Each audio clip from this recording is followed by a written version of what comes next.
आप सभी ने अपना वक्त दिया।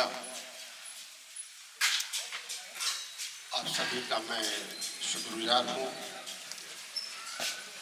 साथियों, हमने 15 साल से खलीलाबाद विधानसभा के अंदर सियासी सरगर्मी देखी है। आपने पीस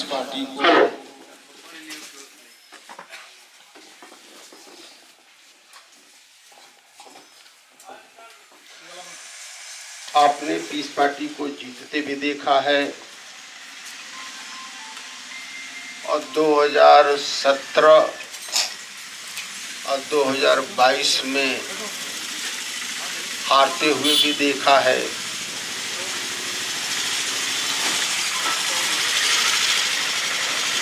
मैं ये बिल्कुल मान नहीं सकता कि खलीलाबाद के किसी मुस्लिम समाज की सोच रही होगी कि पीस पार्टी चुनाव हार जाए।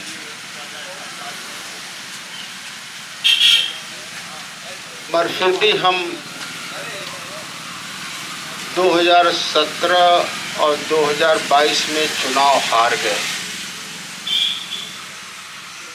हम लोगों ने इसमें सोचा समझा,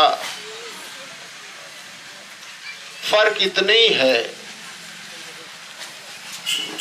कि 2012 में खलीलाबाद का हर फर्द खुद चुनाव जीत रहा था, खुद चुनाव लड़ रहा था और चुनाव जीतने के लिए खुद हर जद्दोजहद कर रहा था, अपना पैसा लगा रहा था, अपना वक्त लगा रहा था, हर तरह की कोशिश कर रहा था, तो हम चुनाव जीते। और बात है कि सपा से कलाम साहब थे, बसपा से मशहूर साहब थे, दोनों यहीं के मजबूत नेता थे और 2012 में सपा बसपा ही बड़ी पार्टी थी, वही मजबूत पार्टी थी। तो इससे कोई फर्क नहीं पड़ा, हम चुनाव जीते। अब भाजपा से एक गैर मुस्लिम प्रत्याशी था और वो चुनाव हारा, तीसरे नंबर पर गया। तो इससे एक बात बिल्कुल साफ हो जाती है कि अगर हम सब मिल करके खुद चुनाव लड़ेंगे तो पीस पार्टी चुनाव जीतेगी। और 2017 में और 2022 में पीस पार्टी डॉक्टर अयूब चुनाव लड़ रहा था, पर दोनों बार हम चुनाव हार गए, पीस पार्टी चुनाव हार गई। मगर हमारे में से कुछ लोग अपने को जिताने के बजाय, अपने चुनाव लड़ने के बजाय दूसरे को जिताने लगे और भाजपा को हराने लगे। मगर जिसे जिताए वो जीती नहीं और जिसे हराए भाजपा को हारी नहीं। तो हम लोगों से ज्यादा बेहतर सबक किसके पास है? तो चाहे कहिए कि भाजपा को हराने का फार्मूला क्या है और या कहिए कि अपने को जीतने का फार्मूला क्या है। तो अपने को जीतने का फार्मूला और भाजपा को हराने का फार्मूला सिर्फ इतना ही है कि अगर हर फर्द खुद चुनाव लड़ने लगेगा तो पीस पार्टी इंशाअल्लाह फिर जीतेगी।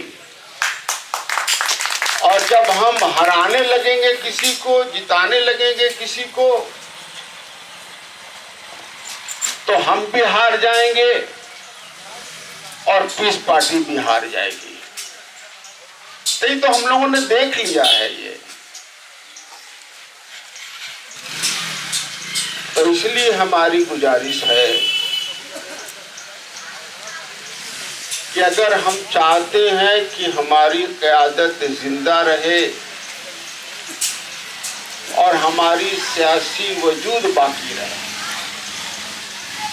सपा को जीतने से, बसपा को जीतने से, कांग्रेस को जीतने से हमारी सियासी वजूद नहीं बच सकती और न ही हमारे नेताओं की हिफाजत हो सकती है, न मिल्लत की हिफाजत हो सकती है। ये मुमकिन नहीं है।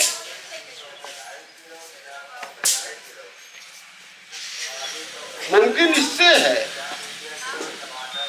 कि हम कैसे जीते। अभी भाई अफरोज बादल ने कहा कि समाजवादी पार्टी के नेता भाई आजम खान से बड़ा कोई नहीं होगा, बसपा का नसीमुद्दीन सिद्दीकी साहब से बड़ा नहीं होगा, कांग्रेस का गुलाम नबी आजाद से बड़ा कोई नहीं होगा।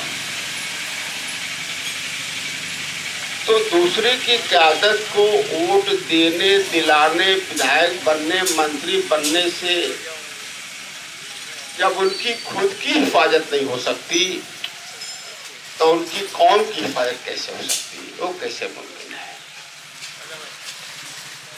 हमारे पास अख्तियार था तो हमने विधायक निधि का जो था वो हर समाज को उनकी आबादी के हिसाब से उसके घर तक पहुंचाने का काम किया है। बहुत सारे हमारे बुजुर्ग हैं, मुसलमान विधायक भी यहाँ जीते थे इतराब से। पहले ये मेहदावल इलाके में था और विधायक जीते थे। विधायक निधि या विधायक का काम कराना तो कोई शायद जानता भी नहीं था यहाँ पे। क्यों उधर कुछ गलत नहीं कर रहे हैं? इस पार्टी का जब विधायक बना तो लोगों को पता चला कि विधायक निधि होता क्या है, विधायक काम क्या कराता है। विधायक से मदरसे की भी तालीम हो सकती है, विधायक से मदरसे के मकान की भी तामीर हो सकती है। तो ये सारी चीजें लोगों को पता नहीं था कि होता ही नहीं है। विधायक सड़क भी बनाता, मैं आ रहा हूँ, ये सड़क है सिमरियावा वाला, टेमा से सिमरियावा तक का सड़क तो हमने जद्दोजहद करके बना दी। इससे भी बुरी हालत उस सड़क की थी। मगर ये सड़क 15 साल से इसी पड़ी हुई है। अगर शायद मैं 2017 में कामयाब हो गया होता तो इंशाअल्लाह ये सड़क हर हालत में बन गई है।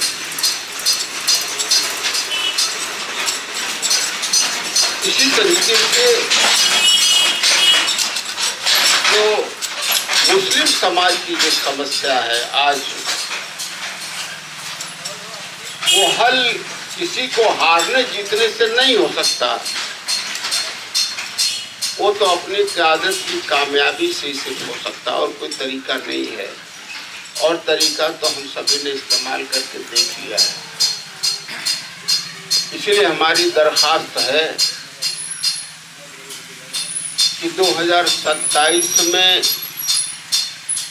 हम आंख बंद करके हराने जिताने के बजाय, क्योंकि इसमें अपना भी मुफाद है और पूरे मुस्लिम समाज के साथ साथ समाज के कमजोर तबकों का भी मुफाद है। जितने भी मजलूम कौमें हैं वो सबका मुफाद है।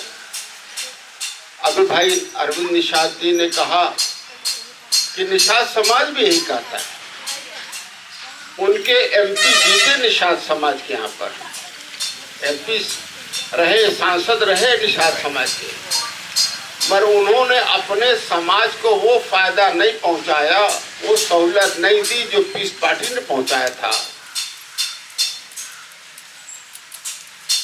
तो ईमानदारी से हमने अगर मुस्लिम समाज को उनका हक पहुंचाया, तो ईमानदारी से सभी पिछड़े दलित समाज का जो कमजोर समाज है उसका भी हक उनके घर तक पहुंचाने का काम किया है। अगर हम सरकार में होते तो हम अपनी हिस्सेदारी तो लेते ही लेते, ये नहीं कि अपनी हिस्सेदारी में हमने कमी की, अपनी हिस्सेदारी लेते और जिसकी भी जो हिस्सेदारी बनती थी सबको पहुंचाने का इंशाअल्लाह काम करते।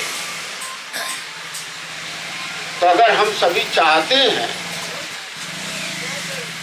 तो हम सभी को एकजुट होकर के वो काम करना पड़ेगा। और पीस पार्टी ये डॉक्टर अयूब की मिल्कियत नहीं है, ये मुस्लिम समाज की कमजोर तबके के लोगों की, पिछले दलितों की, उनकी ये पार्टी है, उनके लिए काम करती है। मैं विधायक बना तो अपने लिए नहीं कुछ फायदा किया, उसमें से अपने कुछ नहीं लिया, हमने जो अपनी ताकत थी, जो विधायक नीति का था, या जो भी ताकत थी यहाँ के लोगों के लिए इस्तेमाल किया। अगर हम सरकार में होंगे, अगर आप चाहेंगे तो बिल्कुल हम सरकार में इंशाल्लाह होंगे। पीस पार्टी सरकार में होगी, यानी आप सरकार में होंगे, आपकी सियासी वजूद बनेगी। तो आपको अपने लिए फैसला लेना है, मुस्लिम समाज के लिए लेना है, पिछड़े कमजोर तबकों के लिए लेना है। सबके लिए अगर मिलकर के आप करेंगे तो इंशाल्लाह कामयाबी मिलेगी। आप सभी लोग आए, इकट्ठा रहे, सबका मैं शुक्रिया अदा करता हूँ। और कोई भी मशवरा आपको देना चाहते हैं जिससे हम और कामयाब हों, ही नहीं बल्कि पूरे प्रदेश में कामयाब हों, बताएं, इंशाअल्लाह हम लोग इस पर अमल करेंगे। अल्लाह।